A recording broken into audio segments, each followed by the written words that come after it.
Hello everyone, welcome to Online Help Guide. Today in this video, I'm gonna give you a tutorial on creating stunning 3D AI images of studios for free. So without any further ado, let's get started. First of all, open up a web browser. Now in the search bar, type in Microsoft Image Creator. Here, click on the first link that you see. Now in the text box, type in the prompt that you have created. Now tap on the Create button.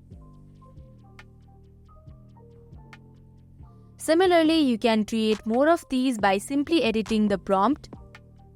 Then tap on the Create button once again.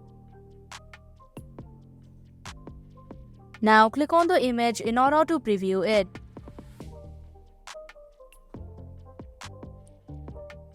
Also, if you'd like to download these images, then tap on the 3 horizontal dots in the right hand side of your screen.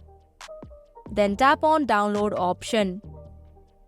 So that is how you can create 3D AI images for free. Hope this video was helpful. If it was, hit the like button and comment down if you have any questions or feedback. Also, if you are new to our channel, subscribe and hit the bell icon so that you don't miss our upcoming videos. Thank you for watching Online Help Guide.